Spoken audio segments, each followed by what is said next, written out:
February ಮತ್ತು March ಹಣ ಯಾಕೆ ಬಂದಿಲ್ಲ, ಇನ್ನೂವರೆಗೆ ಯಾಕೆ ಬಿಡುಗಡೆ ಆಗಿಲ್ಲ, ಅದನ್ನ ಸ್ಪಷ್ಟೀಕರಣ ಕೊಡ್ರಿ. ಅದನ್ನ ಗಮನಕ್ಕೆ ತೆಗೆದುಕೊಂಡು ಬಂದಿದ್ದೀನಿ. ಇಲ್ಲಿಯವರೆಗೆ 23 ಕಂತನ್ನ ಕ್ಲಿಯರ್ ಮಾಡಿದೀವಿ. ಅವ್ರ ಲಾಸ್ಟ್ ಇಯರ್ದು ಮಾರ್ಚ್ ಮತ್ತು ಏಪ್ರಿಲ್ದು ಮಾರ್ಚ್ ಮತ್ತು ಫೆಬ್ರವರಿ ಆಗಸ್ಟ್ ವರ್ಗು ಕ್ಲಿಯರ್ ಮಾಡಿದ್ದೀನಿ. ಫೆಬ್ರವರಿ ಮಾರ್ಚ್ ಹಿಡ್ಕೊಂಡು ಅಂತ ತಮ್ಮ ಗಮನಕ್ಕೆ ಹೇಳಲಿಕ್ಕೆ ಬಯಸ್ತೇನೆ. 1 ಮಿನಿಟ್ ನೀವು ಹೌಸ್ ನಲ್ಲಿ ಉತ್ತರ ಕೊಡ್ತಾ ಇದ್ರಿ. ಫೆಬ್ರವರಿ ಮಾರ್ಚ್ ಹಾಕಿಲ್ಲ ಅಂತಂದ್ರೆ ಏನಂತ ಅದೊಂದ್ಸಲ ಹೇಳ್ಬಿಡ್ರಿ. ಮಂತ್ರಿಗಳು ಹೇಳೋದಲ್ಲ ಸುಳ್ಳೆ ಅಂತ ಆಗೋದ್ರೆ ನಮ್ ಕತೆ ಇಲ್ಲ. ದಯವಿಟ್ಟು ಅವ್ರು ಕರ್ಸಿ, ನಾವು ಕರ್ಸೋ ಇಲ್ಲ ತಪ್ಪು ಮಾಹಿತಿಯನ್ನು ಕೊಟ್ಟಿದ್ದಾರೆ. ನೀವೇ ಹೇಳಿದಂತೆ ಹಣದ ವಿಷಯ ಅಲ್ಲ, ಇಲ್ಲಿ ಸದನಕ್ಕೆ ತಪ್ಪು ಗೌರವ ಕೊಟ್ಟಿದ್ದಾರೆ ಅಂತ ದಯಮಾಡಿ ಅದನ್ನ ಕರೆಸಿ ನೀವು ಕ್ಲಿಯರ್ ಮಾಡತಕ್ಕ ಕ್ವಶನ್ ಅವ್ರು ನಡೀಲಿಕ್ಕೆ ಸಾಧ್ಯ ಇಲ್ಲ. ಸರಿಯಾಗಿ ಕೊಡದೇ ಇದ್ರೆ ಮತ್ತೆ ಪ್ರಶ್ನೋತ್ತರ ಯಾಕೆ ಮಾಡ್ತೀರಿ? ಬಿಟ್ಬಿಡ್ರಿ, ಅವ್ರು ಏನ್ ಬೇಕಾಬಿಟ್ಟಿಯಾಗಿ ಉತ್ತರ ಕೊಡ್ತಾರೆ. ಅವರು ಕಂತದ ಮೇಲೆ ಅವ್ರು ಹೇಳ್ತಾ ಇದ್ರು, ಇಂತಿಂತ ಇಷ್ಟು ಕಂತು ಬಿಡುಗಡೆ ಮಾಡಿದ್ವಿ, ಇಷ್ಟು ಕಂತು ಬಿಡುಗಡೆ. ನಾನು ಆಫೀಸರ್ಸ್ನ ಕರೆದು ಕೇಳಿದೆ, ನಾನು ಅವರು ಲಿಸ್ಟ್ ಕೊಟ್ಟಿದ್ದಾರೆ ಟಿಲ್ ಸೆಪ್ಟೆಂಬರ್ವರೆಗೂ ಕೂಡ ಈಗ ರಿಲೀಸ್ ಆಗಿದೆ. ಸ್ನೇಹಿತರೆ, ಈ ಸಂಜೆ ನ್ಯೂಸ್ಗೆ ಸ್ವಾಗತ. ಸದನದಲ್ಲಿ ಒಂದು ದೊಡ್ಡ ಕೋಲಾಹಲ ಉಂಟಾಗಿರುವಂಥದ್ದು. ಅದೇನೆಂದ್ರೆ, ಸರ್ಕಾರದ ಖಜಾನೆಯಿಂದ ಬರೋಬ್ಬರಿ 5,000 ಕೋಟಿ ನಾಪತ್ತೆ ಆಗಿರುವ ಕುರಿತಾಗಿ ವಿರೋಧ ಪಕ್ಷದವರು, ಅದರಲ್ಲೂ ಕೂಡ ಆರ್ ಅಶೋಕ್ ಅವರ ಜೊತೆಯಲ್ಲಿ ಯತ್ನಾಳ್ ಅವರು ಕೂಡ ಬಿಜೆಪಿಯಿಂದ ಅಂತರ ಕಾಯ್ದುಕೊಂಡಿದ್ದಂತ, ಬಿಜೆಪಿಯಿಂದ ಉಚ್ಚಾಟನೆಗೊಂಡಿದ್ದಂತ ಯತ್ನಾಳ್ ಅವರು ಕೂಡ ಇದರ ವಿರುದ್ಧ ಸಿಡಿದೆದ್ದಿರುವಂಥದ್ದು. ಬರೋಬ್ಬರಿ 5,000 ಕೋಟಿ ಗ್ಯಾರಂಟಿ ಯೋಜನೆಯ ಹಣ ಎಲ್ಲೋಯ್ತು? ಇದರ ಕುರಿತು ಪ್ರಭಾವಿ ಸಚಿವರು ಏನ್ ಹೇಳಿದ್ರು, ಜೊತೆಯಲ್ಲಿ ಉಪಮುಖ್ಯಮಂತ್ರಿಗಳು, ಮುಖ್ಯಮಂತ್ರಿಗಳು ಇದಕ್ಕೆ ಉತ್ತರವನ್ನ ಏನ್ ಕೊಟ್ರು? ವಾಲ್ಮೀಕಿ ಹಗರಣ ಆಗಿದ್ದು ನಿಮ್ಮೆಲ್ರಿಗೂ ಕೂಡ ಗೊತ್ತಿರುವಂಥದ್ದು. ಅಲ್ಲಿ ಸರ್ಕಾರದ ಮೊದಲನೇ ವಿಕೆಟ್ ಪತನ ಆಗಿರುವಂಥದ್ದು. ಅದಾದ ನಂತರ ಡಿ.ಕೆ. ಶಿವಕುಮಾರ್ ಅವರ ಆಪ್ತ ಬಳಗದಲ್ಲಿ ಗುರುತಿಸಿಕೊಂಡಿದ್ದಂತ ಪ್ರಭಾವಿ ಸಚಿವರ 2ನೇ ತಲೆದಂಡ ಇದಾಗುತ್ತಾ? ಈ ಕುರಿತಾದಂಥ ಕಂಪ್ಲೀಟ್ ಮಾಹಿತಿ ತಿಳಿಸ್ಕೊಡ್ತಾ ಹೋಗ್ತೇವೆ. ಅದಕ್ಕೂ ಮುಂಚೆ ನೀವಿನ್ನೂ ನಮ್ಮ ಚಾನೆಲ್ಗೆ ಸಬ್ಸ್ಕ್ರೈಬ್ ಆಗದಿದ್ರೆ ಈ ಕೂಡಲೇ ಸಬ್ಸ್ಕ್ರೈಬ್ ಆಗಿ, ಪಕ್ಕದಲ್ಲಿರೋ ಬೆಲ್ ಐಕಾನ್ ಕ್ಲಿಕ್ ಮಾಡಿ. ಈಗ 5,000 ಕೋಟಿ ಹಣದ ಕುರಿತಾಗಿ ಮಾತನಾಡ್ತಾ ಹೋಗೋಣ. ಅದಕ್ಕೂ ಮುಂಚೆ ಸದನದಲ್ಲಿ ವಿರೋಧ ಪಕ್ಷದ ನಾಯಕರಾದಂಥ ಆರ್ ಅಶೋಕ್ ಅವರು ಇದರ ವಿರುದ್ಧ ಗುಡುಗಿದ್ದಾರೆ. ಏನ್ ಮಾತನಾಡಿದ್ದಾರೆ ಆ ವಿಡಿಯೋನೊಮ್ಮೆ ತೋರಿಸ್ತೀವಿ, ನೋಡ್ಕೊಂಬನ್ನಿ. ಮಹಿಳಾ ಮತ್ತು ಮಕ್ಕಳ ಸಚಿವರು ತಪ್ಪುತ್ತರ ಸದನ ಕೊಟ್ಟರು. ನಾನು 0 ಅವರ್ ಕೊಟ್ಟೆ, ತಾವು ಅನುಮತಿ ಕೊಟ್ರಿ. 3 days ಇಂದ ಅವರು ಸದನದಲ್ಲೂ ಕಾಣೆ ಔಟಿದ್ದಾರೆ. ನಾನು 3 ದಿನ ಬಂದು ತಮ್ಮ ಚೇಂಬರ್ಗೂ ಹೇಳಿದೆ, ಸರ್ ಏನಿದು, ಅವಕಾಶ ಮಾಡಿ ಅವ್ರು ಕರ್ಸಿ ಮಾತಾಡಿ. 5,000 ಇಲ್ಲ, ಎಲ್ಲಿ ಬರ್ತಾನೆ ಇಲ್ಲಲ್ಲ, ಏನು ಅವ್ರೇನ ಅಲ್ಲಲ್ಲ 3 ದಿನದಿಂದ ಪತ್ತೆ ಇಲ್ಲ ಅಂದ್ರೆ ಚಂದ್ರಲೋಕದಲ್ಲಿ ಇದಾರ ಅವರು? ಕರ್ಸ್ಬೇಕಲ್ಲ ಅವ್ರನ್ನ. ಇದು 5,000 ಕೋಟಿಗೆ ಸಂಬಂಧಪಟ್ಟಿದ್ದು. ರಾಜ್ಯದ ಜನತೆಗೆ ತಲುಪಿಲ್ಲ ಅಂತ ನಾವ್ ಹೇಳಿದಿರಿ. ನಾವು ತಲುಪಿಲ್ಲ ಅಂದಾಗ ಇಲ್ಲ ಕೊಟ್ಟಿದ್ದೀರಿ ನಾವು ಫೆಬ್ರವರಿ ಅಂತ ಪದೇ ಒತ್ತಿ ಹೇಳಿದ್ದಾರೆ. ಇದು ಸದನಕ್ಕೆ ಅಗೌರವ ಅಲ್ಲ? ಮಂತ್ರಿಗಳು ಹೇಳೋದಲ್ಲ ಸುಳ್ಳೆ ಅಂತ ಆಗೋದ್ರೆ ನಮ್ ಕತೆ ಇಲ್ಲ. ದಯವಿಟ್ಟು ಅವ್ರು ಕರ್ಸಿ, ನಾವು ಕರ್ಸೋ ಇಲ್ಲ ಸನ್ಮಾನ್ಯ ಅಧ್ಯಕ್ಷರೇ, ಕೇಳಿದ್ರಲ್ಲ, ಆರ್ ಅಶೋಕ್ ಅವರು, ವಿರೋಧ ಪಕ್ಷದ ನಾಯಕರಾದಂತ ಆರ್ ಅಶೋಕ್ ಅವರು ಬಹಳ ಪ್ರಬಲವಾಗಿ ಗಟ್ಟಿಯಾಗಿ ಧ್ವನಿ ಎತ್ತುತ್ತಾರೆ. ಇಂತಹ ಒಬ್ಬ ಪ್ರಬಲ ನಾಯಕ ಬಿಜೆಪಿಗೆ, ಅದರಲ್ಲೂ ವಿರೋಧ ಪಕ್ಷದ ನಾಯಕನಾಗಿ ಬರಬೇಕಾಗಿತ್ತು. ಆ ಕೆಲಸವನ್ನು ಇಷ್ಟು ದಿನ ಮಾಡಿಲ್ಲ, ಇಷ್ಟು ವರ್ಷ ಮಾಡಿರಲಿಲ್ಲ. 2.5 ವರ್ಷ ಕಾಲ ಮಾಡದೇ ಇರುವಂತ ವಿರೋಧ ಪಕ್ಷದ ನಾಯಕನ ಸ್ಥಾನವನ್ನ ಇವತ್ತು ಸಮರ್ಥವಾಗಿ ಆರ್ ಅಶೋಕ್ ಅವರು ನಿಭಾಯಿಸಿದ್ದಾರೆ. ಅವ್ರಿಗೊಂದು ಆಟ್ಸ್ ಆಫ್ ಹೇಳೋ ಮೂಲಕ ಇದನ್ನ ಶುರು ಮತ್ತೆ ಕಂಟಿನ್ಯೂ ಮಾಡೋಣ. ಯಾಕಂದ್ರೆ ವಿರೋಧ ಪಕ್ಷದ ನಾಯಕರು, ಈ ಆಡಳಿತ ಪಕ್ಷದವ್ರು ಏನೇ ಮಾಡಿದ್ರು ಕೂಡ ಬಾಯಿಗೆ ಬೀಗ ಹಾಕೊಂಡು ಕುತ್ಕೊಳ್ಳೋದಲ್ಲ. ನೋಡಿ, ಬಾಯಿಗೆ ಬೀಗ ಅಂದ ತಕ್ಷಣ ನಮಗೆ ಈ ದಲಿತರ ದುಡ್ಡು, SC STಗೆ ಏನು ಖರ್ಚು ಮಾಡಬೇಕಾಗಿರೋಂಥ ದುಡ್ಡನ್ನ H.C. ಮಹದೇವಪ್ಪನವರು, ಮಾನ್ಯ ಸಚಿವರು ಆ ದುಡ್ಡನ್ನ ಇದೇ ಗ್ಯಾರಂಟಿ ಯೋಜನೆಗೆ ಬಳಕೆ ಮಾಡ್ಕೊಂಡಿದ್ದೀವಿ ಎನ್ನುವಂಥ ಮಾಹಿತಿಯನ್ನು ಕೂಡ ನೀಡ್ತಾರೆ. ಆಗ ಈ ದಲಿತ ನಾಯಕರುಗಳೆಲ್ಲ ಅದು ಯಾಕೆ ಬಾಯಿಗೆ ಬೀಗ ಹಾಕೊಂಡು ಕೂತ್ಕೊಂಡಿದ್ರು ಗೊತ್ತಿಲ್ಲ. ಭಾಸ್ಕರ್ ಪ್ರಸಾದ್ ಅವರನ್ನು ಹೊರತುಪಡಿಸಿದ್ರೆ ಬೇರೆಲ್ಲ ದಲಿತ ನಾಯಕರು ಕೂಡ ಇದನ್ನು ಪ್ರಶ್ನೆ ಮಾಡೋದಿಲ್ಲ. ದಲಿತ ಮುಖ್ಯಮಂತ್ರಿಯ ಬಗ್ಗೆ ಧ್ವನಿ ಎತ್ತೋದು ಹಂಗಿರ್ಲಿ, ಈ ದಲಿತರ ದುಡ್ಡನ್ನೇ ಕೂಡ, ಈ SC ST ದುಡ್ಡನ್ನ ಸರ್ಕಾರದ ಗ್ಯಾರಂಟಿ ಯೋಜನೆಗೆ ಬಳಕೆ ಮಾಡ್ಕೊಂಡ್ರಲ್ಲ, ಅದ್ರ ಬಗ್ಗೆ ಕೂಡ ಯಾರು ಧ್ವನಿ ಎತ್ತೋದೇ ಇಲ್ಲ. ಇದೊಂದು ದುರಂತ ಅಂತ ಹೇಳ್ಬೋದು. ಇನ್ನು ಮುಂದುವರೆದ ಆರ್ ಅಶೋಕ್ ಅವರ ವಿಚಾರಕ್ಕೆ ಬರೋದಾದ್ರೆ, ಇಲ್ಲಿ 5,000 ಕೋಟಿ ಎಲ್ಲೋಯ್ತು? ಸರ್ಕಾರದಲ್ಲಿ ದುಡ್ಡೇ ಇಲ್ವಾ? ಅಥವಾ ಈ ಹಣವನ್ನ ಬೇರೆ ಏನಾದರೂ ಚುನಾವಣೆಗೆ ಏನಾದರೂ ಬಳಸ್ಕೊಂಡ್ರಾ? ಯಾಕಂದ್ರೆ ಬಿಹಾರ್ ಎಲೆಕ್ಷನ್ ಬಂತು, ಬೇರೆ ಎಲ್ಲಾದರೂ ಹಣವನ್ನ ವ್ಯಯ ಮಾಡಿದ್ರಾ? ಅಥವಾ ಸರ್ಕಾರದಲ್ಲಿ ದುಡ್ಡೇ ಇಲ್ವಾ?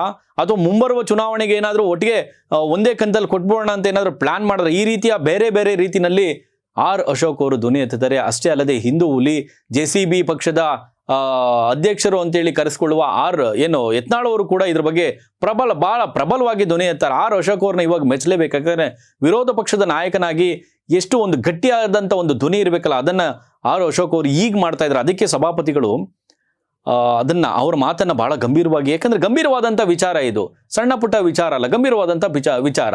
5,000 ಕೋಟಿ ಹಣ 2 ತಿಂಗಳು ಹಾಕ್ಬೇಕಾಗಿದ್ದಂಥ ಗೃಹಲಕ್ಷ್ಮಿ ಯೋಜನೆಯ 5,000 ಕೋಟಿ ಹಣವನ್ನ ಎಲ್ಲೋಯ್ತು? ಸರ್ಕಾರದಲ್ಲಿ ಬೊಕ್ಕಸದಲ್ಲಿ ಹಣ ಇಲ್ವಾ? ಅದಕ್ಕೆ ಈ ಹಿಂದೆ ಸ್ವತಃ ಕಾಂಗ್ರೆಸ್ನ ನಾಯಕರೇ ಒಬ್ರು ಧ್ವನಿ ಎತ್ತಿದ್ದಾರೆ, ಈ ಗ್ಯಾರಂಟಿ ಎಲ್ಲ ಬಿಟ್ರೇನೆ ಸರ್ಕಾರ ಉದ್ಧಾರ ಆಗೋದು, ಇಲ್ಲಾಂದ್ರೆ ಸರ್ಕಾರ ದಿವಾಳಿ ಎದ್ದೋಗುತ್ತೆ ಅಂತೇಳಿ. ಅವಾಗ ಅವ್ರಿಗೆ ನೋಟಿಸ್ ಕೊಡುವಂಥ, ಬಾಯಿ ಮುಚ್ಚಿಸುವಂಥ ಕೆಲಸವನ್ನ ಇದೇ ಸರ್ಕಾರ ಮಾಡುತ್ತೆ. ಇನ್ನು ಈ ಗೃಹಲಕ್ಷ್ಮಿ ಯೋಜನೆಯ ಹಣದ ವಿಚಾರಕ್ಕೆ ಬರೋದಾದ್ರೆ ನೋಡಿ, 1 ಕೋಟಿ ಎಷ್ಟು ಜನ ಫಲಾನುಭವಿಗಳು ಈ ಗೃಹಲಕ್ಷ್ಮಿ ಯೋಜನೆಯನ್ನ ನಂಬ್ಕೊಂಡು ಕುತ್ಕೊಂಡಿದ್ದಾರೆ ಅನ್ನೋದನ್ನ ನೋಡೋದಾದ್ರೆ 1 ಕೋಟಿ 25 ಲಕ್ಷ ಫಲಾನುಭವಿಗಳು ಗೃಹಲಕ್ಷ್ಮಿ ಯೋಜನೆಯ ಹಣವನ್ನ ನಂಬ್ಕೊಂಡು ಕುತ್ಕೊಂಡಿರ್ತಾರೆ. ಅದರಲ್ಲಿ ನೋಡಿ 2,480 ಕೋಟಿ ಪ್ರತಿ ತಿಂಗಳು ಈ ಗೃಹಲಕ್ಷ್ಮಿ ಯೋಜನೆಗೆ ಹೋಗ್ಬೇಕು. ಅದರಲ್ಲಿ 2 ತಿಂಗಳು ಅದನ್ನ ಬಾಕಿ ಉಳಿಸ್ಕೊಂಡ್ರು. ಅಂದ್ರೆ ಈಗ ನೋಡಿ, ಜನವರಿಯಿಂದ ಅದನ್ನೇ ಏನು ಈ ತೆಂಗಿನಕಾಯಿ ಕೇಳ್ತಾರೆ, ಇದನ್ನ ಕೇಳ್ತಾರೆ. ಮಹೇಶ್ ತೆಂಗಿನಕಾಯಿ ಅವರು, ಶಾಸಕರಾದಂಥ ಮಹೇಶ್ ತೆಂಗಿನಕಾಯಿ ಅವರು ಕೇಳ್ತಾರೆ ಸದನದಲ್ಲಿ. ಹೀಗೆ 1 ವಾರದ ಹಿಂದೆ ಕೇಳ್ತಾರೆ, ಮೇಡಮ್ ಲಕ್ಷ್ಮೀ ಹೆಬ್ಬಾಳ್ಕರ್, ಮಾನ್ಯ ಸಚಿವರಾದಂಥ ಲಕ್ಷ್ಮೀ ಹೆಬ್ಬಾಳ್ಕರ್ ಮೇಡಮ್, ಮಹಿಳಾ ಮತ್ತು ಮಕ್ಕಳ ಸಚಿವರಾದಂಥ, ಮಕ್ಕಳ ಅಭಿವೃದ್ಧಿ ಸಚಿವರಾದಂಥ ಲಕ್ಷ್ಮೀ ಹೆಬ್ಬಾಳ್ಕರ್ ಮೇಡಮ್, ಈ ಗೃಹಲಕ್ಷ್ಮಿ ಯೋಜನೆಯ ಹಣ ಈವರೆಗೂ ಎಷ್ಟು ಕಂತುಗಳನ್ನು ತುಂಬಿದ್ದೀರಿ, ಇನ್ನೆಷ್ಟು ಬಾಕಿ ಇದೆ ಎನ್ನುವಂಥ ಪ್ರಶ್ನೆಯನ್ನು ಕೇಳ್ತಾರೆ. ನೋಡಿ, ಲಕ್ಷ್ಮೀ ಹೆಬ್ಬಾಳ್ಕರ್ ಅವರು ಪದೇ ಹೇಳ್ತಾರೆ ಇದನ್ನೇ. ಪದೇ ಏನು ಸಭಾಪತಿಗಳು ಕೂಡ ಕೇಳ್ತಾರೆ, UT ಖಾದರ್ ಅವರು ಅವರು ಕೂಡ ಕೇಳ್ತಾರೆ, ಕರೆಕ್ಟಾಗಿ ಇದಕ್ಕೆ ಉತ್ತರವನ್ನು ಕೊಡಿ ಅಂತೇಳಿ. ಇಲ್ಲಿ ಮಹೇಶ್ ತೆಂಗಿನಕಾಯಿ ಅವರು ಕೇಳಿದಂಥ ಸಂದರ್ಭದಲ್ಲಿ ಸಚಿವರನ್ನೇ ಸುಮ್ಮನಿರಿಸುವಂಥ ಪ್ರಯತ್ನ ಕೂಡ ಮಾಡ್ತಾರೆ. ಇಲ್ಲಿ ಪದೇ ಫೆಬ್ರವರಿ ಮಾರ್ಚ್ ತಿಂಗಳದು ಹಾಕಿದ್ದೀರಾ ಅಥವಾ ಏನು ಸರಿಯಾಗಿ ವಿವರಣೆ ಕೊಡಿ ಅಂತ ಹೇಳಿದಂಥ ಸಂದರ್ಭದಲ್ಲಿ ಈವರೆಗೂ ಸಚಿವರು ಕೊಟ್ಟಂಥ ಉತ್ತರ ಹೆಂಗಿತ್ತು ಗೊತ್ತಾ? ಈವರೆಗೂ 23 ಕಂತುಗಳನ್ನು ನಾವು ಹಾಕ್ಬಿಟ್ಟಿದ್ದೀವಿ. ಅಂದರೆ ಜನವರಿ ಟು ಆಗಸ್ಟ್ವರೆಗೂ ಕೂಡ ನಾವು ಕಂಪ್ಲೀಟ್ ಮಾಡಿಬಿಟ್ಟಿದ್ದೇವೆ. 23 ಕಂತುಗಳ ಪೈಕಿ ಈಗಾಗಲೇ ಯಾವುದು ಕೂಡ ಬ್ಯಾಲೆನ್ಸ್ ಇಲ್ಲ, ಎಲ್ಲವನ್ನು ಕೂಡ ನಾವು ಕೊಡುವಂಥ ಪ್ರಯತ್ನ ಮಾಡಿದ್ದೀವಿ. ಇದರಿಂದ ಅದಕ್ಕೆ ಲಕ್ಷ್ಮೀ ಹೆಬ್ಬಾಳ್ಕರ್ ಮೇಡಮ್ಮು ಭಾಳ ಸೊಗಸಾಗಿ ಕಥೆಯನ್ನು ಹೇಳ್ತಾರೆ. ವಿಶ್ವಮಟ್ಟದಲ್ಲಿ ಒಂದು ಮಾನ್ಯತೆಯನ್ನು ಪಡ್ಕೊಂಡಿದೆ. ಅಂದರೆ ಈ ಸ್ತ್ರೀ ಸಬಲೀಕರಣಕ್ಕೆ ಈ ಒಂದು ಯೋಜನೆ ತುಂಬ ಸ್ತ್ರೀಯರಿಗೆ ಒಂದು ಸಬಲೀಕರಣಕ್ಕೆ, ಆರ್ಥಿಕವಾಗಿ ಒಂದು ಶಕ್ತಿ ತುಂಬುವಂಥ ಯೋಜನೆ. ಇದನ್ನು ನಾವು ಸಮರ್ಥವಾಗಿ ನಿಭಾಯಿಸುತ್ತಿದ್ದೇವೆ. ಇದೆಲ್ಲ ಹೌದು ಲಕ್ಷ್ಮೀ ಹೆಬ್ಬಾಳ್ಕರ್ ಮಾನ್ಯ ಸಚಿವರೇ, ಇದೆಲ್ಲವನ್ನು ಕೂಡ ಮೆಚ್ಕೊಬೇಕಾಗಿದ್ದೆ. ಜೊತೆಯಲ್ಲಿ BJP, ಬೇರೆ ರಾಜ್ಯದ BJPಯ ಏನು ನಾಯಕರುಗಳು ಅವರ ಪ್ರಣಾಳಿಕೆಯಲ್ಲೂ ಕೂಡ ಈ ಒಂದು ಯೋಜನೆಯನ್ನ, ಗೃಹಲಕ್ಷ್ಮಿ ಯೋಜನೆಯನ್ನ ಅಳವಡಿಸಿಕೊಂಡು, ಇದು DK ಶಿವಕುಮಾರ್ ಅವರು ಹೇಳ್ತಾರೆ, ಇದನ್ನು ಅಳವಡಿಸ್ಕೊಂಡು ಅವರು ಗೆದ್ದಿರುವಂಥ ಬೇರೆ ರಾಜ್ಯದಲ್ಲಿ BJP ಅವರು ಗೆಲ್ತಾ ಬಂದಿದ್ದಾರೆ ಎನ್ನುವಂಥ ಮಾತನ್ನು ಕೂಡ ಹೇಳ್ತಾರೆ. ಹೌದು, ಎಲ್ಲವನ್ನು ಕೂಡ ಹೇಳುವಂಥ ಲಕ್ಷ್ಮೀ ಹೆಬ್ಬಾಳ್ಕರ್ ಮೇಡಮು ಆ ಫೆಬ್ರವರಿ ಮಾರ್ಚ್ ತಿಂಗಳದ್ದು ಏನಾಯಿತು ಮೇಡಮ್ ಅಂತ ಕೇಳಿದಾಗ, ಮಹೇಶ್ ತೆಂಗಿನಕಾಯಿ ಅವರು ಪದೇ ಕೇಳಿದಾಗ ಮೇಡಮ್ ಅಲ್ಲೊಂದು ಉತ್ತರ ಕೊಡ್ತಾರೆ. ಏನು ಉತ್ತರ ಕೊಡ್ತಾರೆ? ಇವತ್ತಿನ ಕೋಲಾಹಲಕ್ಕೆ ಈ ಉತ್ತರವೇ ಒಂದು ಕೋಲಾಹಲಕ್ಕೆ ಕಾರಣವಾಗಿರುವಂಥದ್ದು. ಇಷ್ಟಕ್ಕೂ ಅವತ್ತು ಏನು ಮಾತನಾಡಿದ್ರು ಮಹೇಶ್ ತೆಂಗಿನಕಾಯಿ ಅವರು, ಏನು ಪ್ರಶ್ನೆ ಕೇಳಿದ್ರು, ಲಕ್ಷ್ಮೀ ಹೆಬ್ಬಾಳ್ಕರ್ ಅವರು ಅದಕ್ಕೆ ಏನು ಉತ್ತರ ಕೊಟ್ಟರು, ಆ ವಿಡಿಯೋನೊಮ್ಮೆ ನೋಡ್ಕೊಂಬನ್ನಿ. ಫೆಬ್ರವರಿ ಮತ್ತು ಮಾರ್ಚ್ ಹಣ ಯಾಕೆ ಬಂದಿಲ್ಲ, ಇನ್ನೂವರೆಗೆ ಯಾಕೆ ಬಿಡುಗಡೆ ಆಗಿಲ್ಲ, ಅದನ್ನ ಸ್ಪಷ್ಟೀಕರಣ ಕೊಡ್ರಿ. ಮಾನ್ಯ ಸಭಾಧ್ಯಕ್ಷರೇ, ನಾನು ಈಗಲೇ ಸದಸ್ಯರ ಗಮನಕ್ಕೂ ತೆಗೆದುಕೊಂಡು ಬಂದಿದ್ದೀನಿ. ಇಲ್ಲಿಯವರೆಗೆ 23 ಕಂತನ್ನ ಕ್ಲಿಯರ್ ಮಾಡಿದ್ದೀವಿ. ಆಗಸ್ಟ್ ವರೆಗೂ ಕೂಡ ನಾವು ಹಣವನ್ನು ಹಾಕಿದ್ದೀವಿ ಅಂತ ನಾನು ಕ್ಲಿಯರ್ ಮಾಡಿದ್ದೀನಿ. ಅವ್ರ ಲಾಸ್ಟ್ ಇಯರ್ದು ಮಾರ್ಚ್ ಮತ್ತು ಫೆಬ್ರವರಿ ಅಲ್ಲಲ್ಲ ಮೇಡಮ್ ಅವ್ರ, ಫೆಬ್ರವರಿ ಮತ್ತು ಮಾರ್ಚ್ 2025 2 ತಿಂಗಳದ ಹಣವನ್ನು ನೀವು ಇನ್ನೂ ಹಾಕಿಲ್ಲ. ಆಫೀಸರ್ ಇದ್ರೆ ದಯವಿಟ್ಟು ಕೇಳ್ರಿ, ಇನ್ಫಾರ್ಮೇಶನ್ ಸರಿ ಕೊಟ್ಟಾರ ಇಲ್ಲ ಗೊತ್ತಿಲ್ಲ, ಅವ್ರಿಗೆ ಒಂದ್ಸಲ ಎನ್ಕ್ವೈರಿ ಮಾಡ್ರಿ. ಆಗಸ್ಟ್ ವರೆಗೂ ಕ್ಲಿಯರ್ ಮಾಡಿದೀನಿ. ನೀವು ಫೆಬ್ರವರಿ ಮಾರ್ಚ್ ಅಂತ ಹೇಳ್ತಾ ಇದ್ದೀರಾ ಮಾನ್ಯ ಸದಸ್ಯರೇ, ನಾನು ಹೇಳೋದ್ನು ಸ್ವಲ್ಪ ಅರ್ಥ ಮಾಡ್ಕೊಳ್ಳಿ. ಆಗಸ್ಟ್ ವರ್ಗು ಕ್ಲಿಯರ್ ಮಾಡಿದೀನಿ, ಫೆಬ್ರವರಿ ಮಾರ್ಚ್ ಹಿಡ್ಕೊಂಡು ಅಂತ ತಮ್ಮ ಗಮನಕ್ಕೆ ಹೇಳಲಿಕ್ಕೆ ಬಯಸ್ತೇನೆ. ಹಾಗಾದ್ರೆ 1 ಮಿನಿಟ್ ನೀವು ಹೌಸ್ ನಲ್ಲಿ ಉತ್ತರ ಕೊಡ್ತಾ ಇದ್ರಿ, ಫೆಬ್ರವರಿ ಮಾರ್ಚ್ ಹಾಕಿಲ್ಲ ಅಂತಂದ್ರೆ ಏನಂತ ಅದೊಂದ್ಸಲ ಹೇಳ್ಬಿಡ್ರಿ. ನೋಡಿ, ನಾನು ಮಾನ್ಯ ಸದಸ್ಯರ ಗಮನಕ್ಕೆ ತೆಗೆದುಕೊಂಡು ಬರ್ಲಿಕ್ಕೆ ಬಯಸ್ತೇನೆ ಅಧ್ಯಕ್ಷರೇ. ನಾವು ಪ್ರತಿ ತಿಂಗಳು ಕೂಡ ಯಾರಿಗೂ ತೊಂದರೆ ಆಗಬಾರ್ದು ಅಂತ ಫೈನಾನ್ಸ್ ಡಿಪಾರ್ಟ್ಮೆಂಟ್ಗೆ ಫೈಲನ್ನು ಕಳಿಸಿರ್ತೀವಿ. ಭಾಳಷ್ಟು ಶ್ರದ್ಧೆಯಿಂದ ಈ ಡಿಪಾರ್ಟ್ಮೆಂಟ್ನ ಜವಾಬ್ದಾರಿ ತೆಗೆದುಕೊಂಡಾಗಿನಿಂದ ಇಲ್ಲಿಯವರೆಗೆ ಯಾವುದೇ ಒಂದು ಗುರುತರವಾದಂಥ ಆಪಾದನೆ ಇಲ್ಲದಂತೆ ಬಹಳಷ್ಟು ಚೆನ್ನಾಗಿ ನಿಭಾಯಿಸ್ಕೊಂಡು ಇಲ್ಲಿಯವರೆಗೆ ಬಂದಿದ್ದೀನಿ. ಫೈನಾನ್ಸ್ ಡಿಪಾರ್ಟ್ಮೆಂಟ್ ಯಾವಾಗ ಕ್ಲಿಯರ್ ಮಾಡುತ್ತೋ ಆವಾಗ ದುಡ್ಡನ್ನು ನಾವು 1 ಗಂಟೆ 1 ಗಳಿಗೆಯನ್ನು ನಾವು ವೇಸ್ಟ್ ಮಾಡದೆ ನಾವು ದುಡ್ಡನ್ನು ಹಾಕ್ತೀವಿ. ಕೇಳಿದ್ರಲ್ಲ, ಇದು ಮಹೇಶ್ ತೆಂಗಿನಕಾಯಿ ಅವರು ಜೊತೆಯಲ್ಲಿ ಮಾನ್ಯ ಸಚಿವೆಯಾದಂಥ ಲಕ್ಷ್ಮೀ ಹೆಬ್ಬಾಳ್ಕರ್ ಅವರ ನಡುವೆ ಆದಂಥ ಅವತ್ತು 1 ವಾರದ ಹಿಂದೆ ಆದಂಥ ವಾದ ವಿವಾದ. ಲಕ್ಷ್ಮೀ ಹೆಬ್ಬಾಳ್ಕರ್ ಅವರು ಹೇಳ್ತಾರೆ ಎಲ್ಲವೂ ಕೂಡ ನಾವು ಕೊಟ್ಬಿಟ್ಟಿದ್ದೀವಿ. ತಲಾ ಏನು ಅವ್ರು ಹೇಳುವಂತೆ ಅವರ ಲೆಕ್ಕಾಚಾರದಂತೆ 1,25,00,000 ಫಲಾನುಭವಿಗಳಿಗೆ ತಿಂಗಳಿಗೆ 2,480 ಕೋಟಿ ರು ಸಂದಾಯ ಆಗಿದೆ. ಅಲ್ಲಿಗೆ ಒಂದು ತಲೆಗೆ ಅಂದರೆ ಒಬ್ಬ ಮಹಿಳೆಗೆ 46,000 ರೂಪಾಯಿ ನಾವು ಕೊಟ್ಟಿದ್ದೇವೆ, ಯಾವುದು ಕೂಡ ಬಾಕಿ ಉಳಿಸ್ಕೊಂಡಿಲ್ಲ ಎನ್ನುವಂಥ ಮಾತನ್ನು ಹೇಳ್ತಾರೆ. ಇದು ಕೋಲಾಹಲಕ್ಕೆ ಕಾರಣವಾಗುತ್ತೆ. ಯಾಕಂದ್ರೆ ಫೆಬ್ರವರಿ ಮತ್ತು ಮಾರ್ಚ್ ತಿಂಗಳನ್ನ ಉಳಿಸ್ಕೊಂಡಿರ್ತಾರೆ. ಈ ರೀತಿಯ ಒಂದು ದಿಕ್ಕು ತಪ್ಪಿಸುವಂತ ಸದನದಲ್ಲಿ, ಎಸ್ಪೆಷಲಿ ಸದನದಲ್ಲಿ ತಲೆ ಹೋದಂಗೆಲ್ಲ ಮಾತನಾಡೋದಕ್ಕೆ ಬರೋದೇ ಇಲ್ಲ. ಇದು ಯಾಕಂದ್ರೆ ಸದನ ಇದು ಬಹಳ ಜವಾಬ್ದಾರಿಯುತ ಸ್ಥಾನದಲ್ಲಿರ್ತಕ್ಕಂಥವ್ರು ಅಲ್ಲಿ ಕೂತ್ಕೊಂಡು ಉತ್ತರ ಕರ್ನಾಟಕದ ಅಭಿವೃದ್ಧಿ ಕುರಿತು, ರಾಜ್ಯದ ಅಭಿವೃದ್ಧಿ ಕುರಿತು ಅಲ್ಲಿ ಪ್ರಶ್ನೋತ್ತರಗಳ ಸಮಯ ಅದು. ಆ ಸಮಯದಲ್ಲಿ ಮನಸೋ ಇಚ್ಛೆ ಮಾತನಾಡೋದಕ್ಕೆ ಬರೋದೇ ಇಲ್ಲ. ಹಾಗಾಗಿ ಲಕ್ಷ್ಮೀ ಹೆಬ್ಬಾಳ್ಕರ್ ಮಾನ್ಯ ಸಚಿವರಾದಂಥ ಲಕ್ಷ್ಮೀ ಹೆಬ್ಬಾಳ್ಕರ್ ಅವರು ಅಲ್ಲಿ ತಪ್ಪು ಮಾಹಿತಿಯನ್ನು ಕೊಟ್ಟಿರ್ತಾರೆ. ಈ ತಪ್ಪು ಮಾಹಿತಿಯೇ ಆಕ್ರೋಶಕ್ಕೆ ಕಾರಣ ಆಗಿರುತ್ತೆ. ಆರ್ ಅಶೋಕ್ ಅವರು ಜೊತೆಯಲ್ಲಿ ಸುನಿಲ್ ಕುಮಾರ್ ಅವರು, ಯತ್ನಾಳ್ ಅವರು, ಬಿಜೆಪಿಯ ಸಾಕಷ್ಟು ಹಿರಿಯ ನಾಯಕರು, ಸುರೇಶ್ ಕುಮಾರ್ ಅವರು ಎಲ್ಲರೂ ಕೂಡ ಇದ್ರ ವಿರುದ್ಧ ಧ್ವನಿ ಎತ್ತುತ್ತಾರೆ. ಯಾಕಂದ್ರೆ ಫೆಬ್ರವರಿ ಮತ್ತು ಮಾರ್ಚ್ ತಿಂಗಳ ಹಣ ಗೃಹಲಕ್ಷ್ಮಿ ಯೋಜನೆಯ ಹಣ ತಲುಪಿರೋದಿಲ್ಲ. ಜೊತೆಯಲ್ಲಿ ಪ್ರತಿ ತಿಂಗಳು ಆಯಾ ಕಂತು ಕೂಡ ಹಣವು ಕೂಡ ಸರಿಯಾಗಿ ತಲುಪದೇ ಇರೋದು ಕೂಡ ಒಂದು ದೊಡ್ಡ ಏನು ಲೋಪ ಅಂತೇಳಿ ಇದ್ರ ವಿರುದ್ಧ ಧ್ವನಿ ಎತ್ತುತ್ತಾರೆ.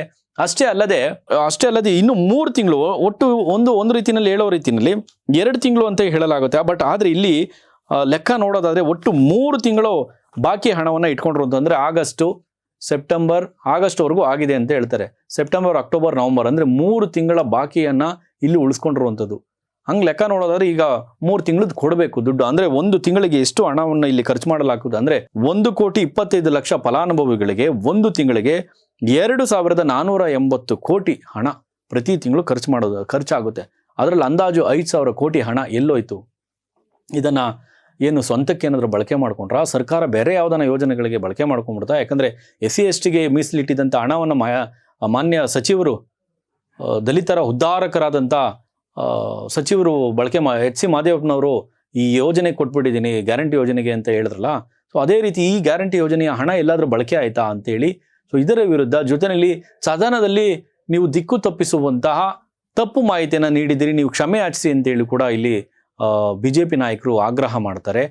ಜೊತೆಯಲ್ಲಿ ಯತ್ನಾಳ್ ಅವರು ಕೂಡ ಇದರ ವಿರುದ್ಧ ಪ್ರಬಲವಾಗಿ ಧ್ವನಿ ಎತ್ತುತ್ತಾರೆ. ಆಗ ಲಕ್ಷ್ಮೀ ಹೆಬ್ಬಾಳ್ಕರ್ ಅವರು ಕಡೆಗೆ ಬೇರೆ ವಿಧಿ ಇಲ್ಲದೆ, ಹೌದು ನಾನು ಅವತ್ತು ಮಾತನಾಡಿದ್ದು ತಪ್ಪು ಮಾಹಿತಿನ ಸದನಕ್ಕೆ ನೀಡಿದ್ದೇನೆ ಎನ್ನುವಂಥ ಮಾತನ್ನು ಕೂಡ ಹೇಳ್ತಾರೆ. ಆ ಕುರಿತು ಒಂದು ವಿಡಿಯೋ ಇದೆ, ಲಕ್ಷ್ಮೀ ಹೆಬ್ಬಾಳ್ಕರ್ ಮಾನ್ಯ ಸಚಿವರು ಮಾತನಾಡಿರುವಂಥದ್ದು. ಆ ವಿಡಿಯೋನ ಒಮ್ಮೆ ತೋರಿಸ್ತೀವಿ, ನೋಡ್ಕೊಂಬ.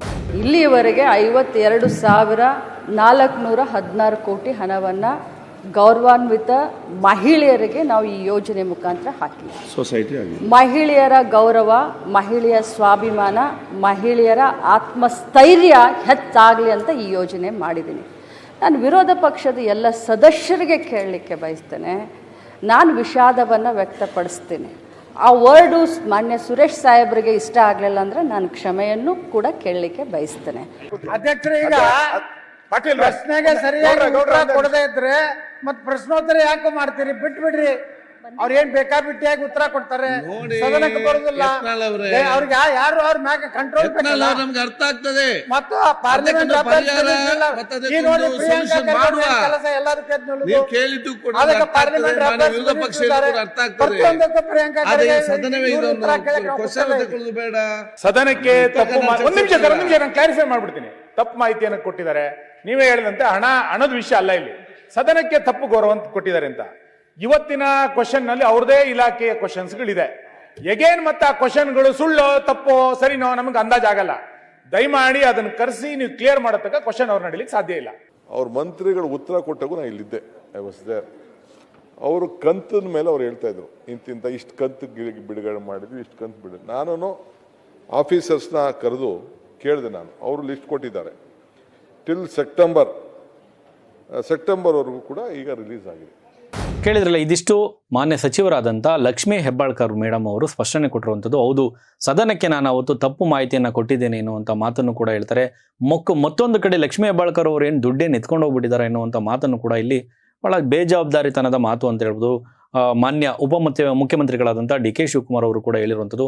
ಒಟ್ಟಾರೆ ನೋಡಿ, ಇಲ್ಲಿ 2,000 ರೂಪಾಯಿ ದುಡ್ಡು ನಮಗೆ ಲಘುವಾಗಿ ದುಡ್ಡಿರೋವಂಥವ್ರು ಉಳ್ಳವರಿಗೆ ಭಾಳ 2,000 ರೂಪಾಯಿ ಲಘುವಾಗಿ ಕಾಣ್ಬೋದು. ಬಟ್ ಆದರೆ ಏನೂ ಇಲ್ಲದೆ ಇರತಕ್ಕಂಥವ್ರು ಒಂದೊಂದು ಮನೆಯ ಪರಿಸ್ಥಿತಿಗಳನ್ನ ನೋಡ್ಬಿಟ್ರೆ ಒಂದೊಂದು ಕಾದಂಬರಿ ಆಗ್ಬಿಡುತ್ತೆ. ಯಾಕಂದರೆ ಆ ಮನೆಯ ಖರ್ಚು ವೆಚ್ಚ ಆಗಿರ್ಬೋದು, ಆ ಯಜಮಾನ ಎಲ್ಲ ಒಂದು ಕಡೆ ವೀಕ್ ಆಗಿರ್ತಾನೆ, ಅವನು ಕುಡಿತಕ್ಕೋ ಇನ್ನೊಂದಕ್ಕೋ ದಾಸನಾಗಿರ್ತಾನೆ, ಅಥವಾ ಅವ್ರ ಮನೆಯಲ್ಲಿ ಆ ತಿಂಗಳ ಖರ್ಚಿರುತ್ತಲ್ಲ, 2,000 ರೂಪಾಯಿ ಕೊಟ್ಟರೆ ಇಡೀ ತಿಂಗಳು ಅವ್ರ ಮಕ್ಕಳನ್ನು ಸಾಕೋದಕ್ಕೆ, ಅವರು ಊಟ ಬಟ್ಟೆಗೆ ಆಗುವಂಥ ಎಷ್ಟೋ ಕುಟುಂಬಗಳು ಇವತ್ತಿಗೂ ಕೂಡ ನಿರ್ಗತಿಕರು ಎಷ್ಟೋ ಜನ ಇದ್ದಾರೆ, ಇದನ್ನೇ ಅವಲಂಬಿಸಿರುವಂಥದ್ದು. ಹಾಗಾಗಿ ಈ ರೀತಿಯ ಉಡಾಫಿ ಉತ್ತರಗಳನ್ನು ಕೊಡೋದಾಗ್ಲಿ, ಅಥವಾ ಈ ಬೇಕಾಬಿಟ್ಟಿ ಗೃಹಲಕ್ಷ್ಮಿ ಯೋಜನೆಯನ್ನು ಕೊಡೋದಾಗ್ಲಿ, ಫೆಬ್ರವರಿ ಟು ಮಾರ್ಚ್ 2 ತಿಂಗಳು ಈ ರೀತಿ ಅದನ್ನು ತಡೆ ಹಿಡಿದಿರೋದಾಗಲಿ, ಜನವರಿ ತಿಂಗಳು ಮಾತ್ರ ಆಗಿರುತ್ತೆ, ಆಗಸ್ಟ್ವರೆಗೂ ಕಂಪ್ಲೀಟ್ ಆಗಿರುತ್ತೆ ಅಂತೇಳಿ ಈ ರೀತಿ ತಪ್ಪು ಮಾಹಿತಿಗಳನ್ನ ಕೊಡುವಂಥದ್ದಾಗಲಿ, ಇದೆಲ್ಲವೂ ಕೂಡ ನಿಜಕ್ಕೂ ಆಕ್ಷೇಪಾರ್ಹ ಅಂತ ಹೇಳ್ಬೋದು. ಇದನ್ನೇ ವಿರೋಧಿಸಿ ಬಿಜೆಪಿ ಪಕ್ಷದ ವಿರೋಧ ಪಕ್ಷದ ನಾಯಕರು, ಬಿಜೆಪಿ ಪಕ್ಷದ ನಾಯಕರು ಆಕ್ಷೇಪವನ್ನು ವ್ಯಕ್ತಪಡಿಸಿದ್ದಾರೆ. ನಿಜಕ್ಕೂ ಇಂಥ ಕಥೆಗಳು, ಇಂಥ ಕಾದಂಬರಿಗಳು, ಬಡವರ ಜೊತೆಗಿನ ಬದುಕಿನೊಂದಿಗೆ ಈ ರೀತಿಯ ಚೆಲ್ಲಾಟಗಳ ಆಡೋದನ್ನು ಯಾವುದೇ ಪಕ್ಷ ಕೂಡ ಆಗಿದ್ರೂ ಕೂಡ ಇದನ್ನು ಖಂಡನೀಯವಾಗಿ ನಾವು ಖಂಡಿಸಬೇಕಾಗುತ್ತೆ, ಇದನ್ನು ನಿಲ್ಲಿಸಬೇಕಾಗುತ್ತೆ. ಜೊತೆಯಲ್ಲಿ ನಿಮ್ಮ ಕೈಯಲ್ಲಿ ಗ್ಯಾರಂಟಿ ಯೋಜನೆಯನ್ನು ಮುಂದುವರ್ಸೋದಕ್ಕಾಗಲ್ಲ ಅಂದರೆ ಸ್ಟಾಪ್ ಮಾಡಿಬಿಡಿ. ಸುಮ್ಮನೆ ಸುಳ್ಳು ಆಶ್ವಾಸನೆಗಳನ್ನ ಕೊಟ್ಕೊಂಡು, ಸುಳ್ಳು ಮಾಹಿತಿಗಳನ್ನ ಕೊಟ್ಕೊಂಡು ಯಾಕೆ ಜನರನ್ನು, ಸದನದ ಸಮಯವನ್ನು ಕೂಡ ವ್ಯರ್ಥ ಮಾಡುವಂಥ, ಸರ್ಕಾರದ ಹಣವನ್ನು ಕೂಡ ವ್ಯಯ ಮಾಡುವಂಥ ಕೆಲಸವನ್ನು ಯಾಕೆ ಮಾಡ್ತೀರಿ? ಸ್ನೇಹಿತರೆ, ಈ ಒಂದು ಸುದ್ದಿಗೆ ಸಂಬಂಧಪಟ್ಟ ಹಾಗೆ ಗೃಹಲಕ್ಷ್ಮಿ ಯೋಜನೆಯ ಈ 5,000 ಕೋಟಿ ದುಡ್ಡು ನಾಪತ್ತೆ ಪ್ರಕರಣಕ್ಕೆ ಸಂಬಂಧಪಟ್ಟ ಹಾಗೆ ವಾಲ್ಮೀಕಿ ಹಗರಣ ಏನಾಯಿತು ನಿಮ್ಮೆಲ್ಲರಿಗೂ ಕೂಡ ಗೊತ್ತಿರುವಂಥ ವಿಚಾರ. ಸೊ ಈ ಎಲ್ಲ ಪ್ರಕರಣಕ್ಕೆ ಸಂಬಂಧಪಟ್ಟ ಹಾಗೆ ಸದನದಲ್ಲಿ ಏನೆಲ್ಲ ಈ ಒಂದು ಗೃಹಲಕ್ಷ್ಮಿ ಯೋಜನೆಯ ಹಣದ ಕುರಿತು ಏನೆಲ್ಲ ಕೋಲಾಹಲ ಆಗಿದೆ, ನಿಮ್ಮ ಅನಿಸಿಕೆಯನ್ನು ಇದರ ಕುರಿತು ಕಮೆಂಟ್ ಮಾಡಿ. ನೋಡ್ತಾರೆ ಇದು ಸಮಸ್ತ ಕನ್ನಡಿಗರ ಧ್ವನಿ.